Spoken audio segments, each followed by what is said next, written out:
गिरिडीह समाहरणालय सभागार कक्ष में जिला निर्वाचन पदाधिकारी नमन प्रियेश लकड़ा के निर्देशानुसार अपर समाहर्ता और जिला आपूर्ति पदाधिकारी, जिला जनसंपर्क पदाधिकारी की उपस्थिति में हैशटैग नाम से जांच अभियान के विषय पर मीडिया से बातचीत की गई, जिसमें बताया गया कि 25 जुलाई को मध्याह्न 12 से 1 बजे तक हैशटैग नाम से जांच अभियान और सोशल नेटवर्किंग साइट्स और फेसबुक, ट्विटर और इंस्टाग्राम पर प्रचार प्रसार किया जाएगा। इस दौरान सभी प्रिंट एवं इलेक्ट्रॉनिक मीडिया के प्रतिनिधियों से इस अभियान को सहयोग करने की अपील भी की गई।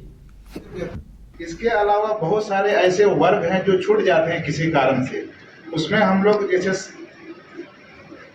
रैन बसेरा में जो लोग रहते हैं तो उन लोग को हम लोग जोड़ने में थोड़ा दिक्कत होता है। उसके लिए भी एक तारीख हम लोग तय किए हैं। जैसे रैन बसेरे के लिए हम लोग 30/7/2024 को लिए हैं और पीटीजी परिवार है, ठीक है, उनके लिए भी हम लोग 19/7/2024 29/7/2024 रखा गया है।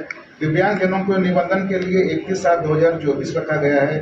85+ आयु के लिए 1/8/2024 रखा गया है और थर्ड जेंडर अगर कोई हो हमारे यहाँ पे तो उसके लिए 2/8/2024 ये तिथि निर्धारित है। ये आयोग का गाइडलाइन है, सबको बांटा गया है। तो ये स्पेशल समरी रिवीजन के तहत जो भी वोटर्स जोड़ना चाहते हैं, आप सबों से मेरा अपील भी है, जितने में लोग हैं, आप मीडिया बंधुओं से भी मेरा ये अपील है कि आपके जहन में भी कोई व्यक्ति यदि छूट रहा है तो आपके प्रयास से भी उसको कम से कम इनरोलमेंट करा लीजिए ताकि वो अपना नागरिक होने का कर्तव्य पूरा कर सके। दिन हम लोग का नाम जांचो अभियान चलेगा। जिस दिन प्रारूप का प्रकाशन होना है उसी दिन बीएलओ के पास ये सारे सूची रहेंगे, तो सारे लोग अपना, इनका भी नाम जुड़ेगा तो सारे लोग अपना नाम जा करके मतदान केंद्र में कि अपना नाम तो वो जांच सकते हैं कि मेरा नाम मतदाता सूची में है अथवा नहीं। तो ये सब सारे लोग उससे सबसे जान सकते हैं और क्योंकि सारे लोगों के सहयोग से ही ये कार्यक्रम हम लोग सफलीभूत कर सकते हैं। तो जितने भी हम लोग, आप लोग के माध्यम से हम लोग यही सूचना देना चाहेंगे कि सारे बीएलओ सुपरवाइजर्स, चाहे प्रखंड के प्रखंड विकास पदाधिकारी या अंचलाधिकारी के साथ साथ जो भी प्रबुद्ध जन हैं उनके सहयोग से, साथ ही साथ जो राजनीतिक दल के लोग हैं, जो उनके BLA होते बूथ लेवल एजेंट, उनके माध्यम से भी वैसे गांव में दूर दराज जितने भी छूटे हुए लोग हैं उनको इस महापर्व में सारे लोग शामिल होकर के हम लोग का जो SSR 24 का कार्यक्रम चल रहा है उसमें ज़्यादा से ज़्यादा लोग अपना नाम जुड़ सके ताकि आगामी विधानसभा के चुनाव में कोई मतदाता हमारे जो भी इलेक्टर्स छूटे नहीं, ताकि अपना जो मौलिक अधिकार है उससे वो वंचित ना रह जाए। डीसी विजय जाधव के निर्देश पर बोकारो चास स्थित संचालित विभिन्न अल्ट्रासाउंड मशीन और क्लिनिकों का PCPNDT की टीम ने निरीक्षण किया। इसी क्रम में टीम ने चास स्थित city care hospital and heart centre का औचक निरीक्षण किया। टीम ने सेंटर में भारी अव्यवस्था पाई, मरीजों की विवरणी का संधारण भी सही से नहीं हो पाया, यहां एक्सपायरी दवा भी मौके से मिली। टीम ने अल्ट्रासाउंड के तकनीकी पहलुओं, चिकित्सक के रिकॉर्ड का भी मिलान किया। मामले में गड़बड़ी को देखते हुए त्वरित कार्रवाई करते हुए सेंटर के अल्ट्रासाउंड कमरे को सील कर दिया गया। उपायुक्त महोदया जो अप्रोप्रिएट अथॉरिटी है PCPNDT के तहत, उनके द्वारा एक जांच टीम का गठन किया गया है और उसी जांच टीम के साथ सिटी के हॉस्पिटल में निरीक्षण के लिए उपस्थित हुआ हूँ। और निरीक्षण के दौरान कुछ आधार ऐसे मिले हैं जिसके बारे में विवरण बाद में बताया जा सकता है जांच पूरी होने के बाद, जिससे कि यह डाउट होता है कि PCPNDT और दूसरे अन्य विधि द्वारा स्थापित जो कानून है उसका अनुपालन पूरी तरीके से नहीं किया जा रहा है। उपायुक्त महोदया जो अप्रोप्रिएट अथॉरिटी है PCPNDT के तहत, उनके द्वारा एक जांच टीम का गठन किया गया है और उसी जांच टीम के साथ सिटी के हॉस्पिटल में निरीक्षण के लिए उपस्थित हुआ हूँ। और निरीक्षण के दौरान कुछ आधार गिरिडीह के तीसरी प्रखंड के एक गांव से किसी व्यक्ति की तरफ से बाल मजदूरी के लिए एक नाबालिग बच्ची को बाहर ले जाया जा रहा था, जिसे स्थानीय पुलिस और चाइल्ड लाइन की मदद से रेस्क्यू किया गया। इस संबंध में जानकारी देते हुए सवेरा फाउंडेशन के बाल अधिकार कार्यकर्ता पंकज कुमार ने बताया कि उन्हें गुप्त सूचना मिली थी कि एक गांव से नाबालिग बच्चों को मजदूरी कराने के लिए दूसरी जगह ले जाया जा रहा है, जिसके बाद उन्होंने इसकी सूचना चाइल्ड लाइन को दी और फिर चाइल्ड लाइन की तरफ से तीसरी पुलिस की मदद से नाबालिग का रेस्क्यू कराया गया। जिस गांव से नाबालिग बच्चे को ले जाया जा रहा था वहां से कई और भी बच्चों को बाल मजदूरी के लिए पहले ही ले जाया गया है। तीसरी प्रखंड के एक गांव से कुछ नाबालिग है जो बाहर पलायन कर रहे थे और वो गुप्त सूचना के आधार पर हमने चाइल्ड लाइन को खबर किया और चाइल्ड लाइन संबंधित थाना की सहायता से और पुलिस प्रशासन की मदद से लगातार लगभग 10 किलोमीटर पीछा करते हुए हम लोगों ने पुलिस प्रशासन की मदद से तीसरी चौक के पास गाड़ी को रोका और अभी फ़िलहाल हम लोग बच्चों को थाना लेके आए हैं और यहाँ फिर बच्चों को आगे की प्रक्रिया की जा रही है, जिसमें से जो नाबालिग बच्चे मिले हैं उन बच्चों को CWC बाल कल्याण समिति गिरिडीह प्रस्तुत किया जाएगा और वहाँ फिर आगे की कार्रवाई की जाएगी। ये जिस गांव से बच्चे बाहर जा रहे थे वो गांव में भी पहले चाइल्ड लाइन की मदद से और प्रशासन की मदद से बच्चे रेस्क्यू किए गए हैं और फिर भी बाल तस्करी रुकने का नाम नहीं ले रही है और उसके लिए हम लोग मिल करके प्रयास कर रहे हैं कि किस प्रकार बच्चों की शोषण ना हो, बच्चों का अधिकार का हनन ना हो। इसके लिए लगातार हम लोग जागरूकता भी करते हैं, प्रशासन के साथ मिलकर काम भी करते हैं।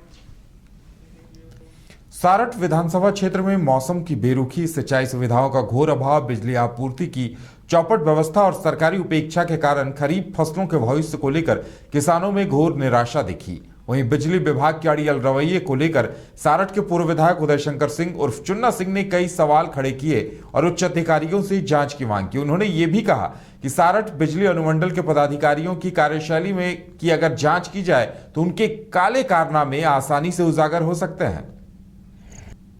का जो स्थिति है, जब कलेक्शन करना रहता है उस समय बिजली के जितने भी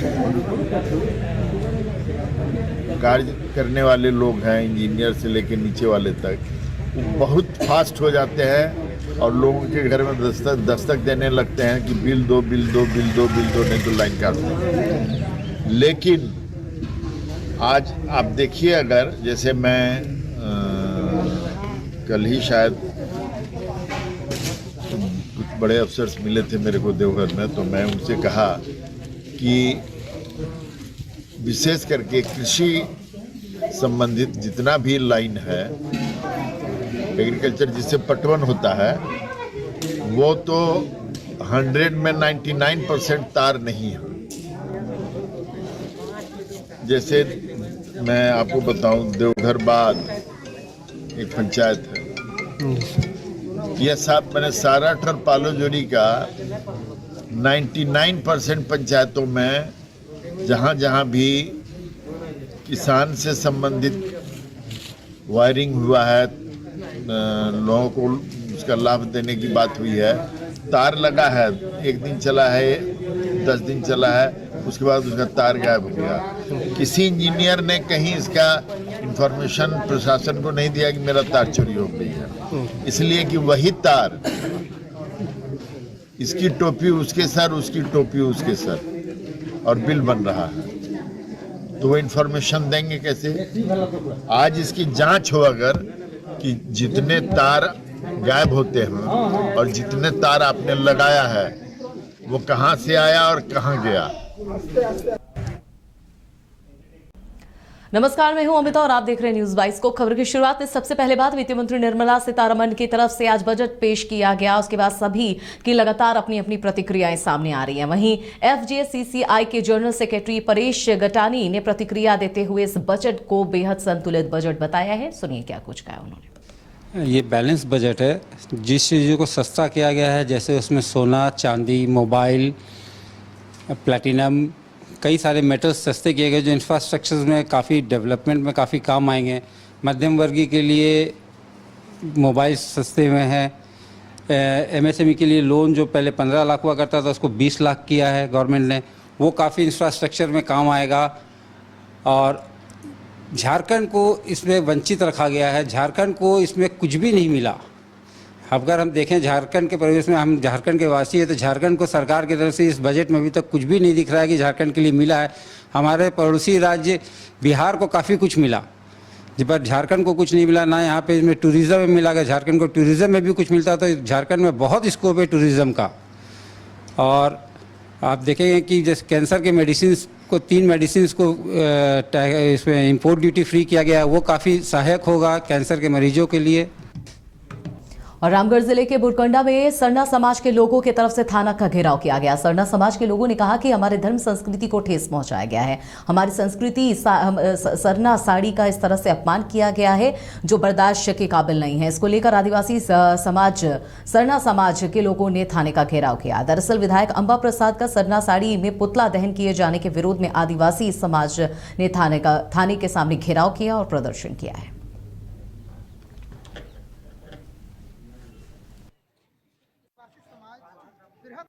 क्रांतिकारी जोहार। चूँकि ये बहुत ही गंभीर मामला है, हम लोग पेपर के माध्यम से, इलेक्ट्रॉनिक मीडिया के माध्यम से हमें यह जानकारी मिली कि हमारे धर्म संस्कृति को कुछ लोगों, कथित लोगों के द्वारा उसे कुचलने का, उसे आहत करने का कोशिश किया गया है। अभी सारे लोग इससे आहत हैं और हम भी यही चाहते हैं, आखिर वो सरना साड़ी को ही क्यों चूज किए। यहाँ बाजार में तो अनेकों प्रकार की साड़ी मिलती है, आधे से ज़्यादा लोग जानते हैं कि जब दुकान जाते हैं तो महिला को पूछा जाता है कि मैडम आपको कैसा साड़ी चाहिए। जब तक वहाँ बोला ना गया तब तक ये साड़ी निकाला नहीं गया, क्योंकि साड़ी का गोदाम होता है दुकान में, तो ये सरना ही साड़ी जलाने का, उतारने का क्या मामला है। ये सीधी आदिवासी को नीचा दिखाने के लिए, उसको जलील करने के लिए, और इस साड़ी के माध्यम से हम तमाम आदिवासी को नीचा दिखाने के लिए ऐसा प्रयास किया। नॉन बैंकिंग कंपनियों में फंसी जमा राशि की मांग को लेकर झारखंड नवनिर्माण दल के केंद्रीय संयोजक विजय कुमार सिंह ने सिमडेगा शहर में हजारों की संख्या में लोगों के साथ हाथों में तख्ती लेकर राशि के वापसी की मांग को लेकर जमकर हंगामा किया। वहीं मौके पर सिमडेगा के नेता नील जस्टिन बेग ने कहा है कि इस मामले में जब तक गरीबों के साथ इंसाफ नहीं होता है तब तक ये लड़ाई जारी रहेगी। हर घर परिवार से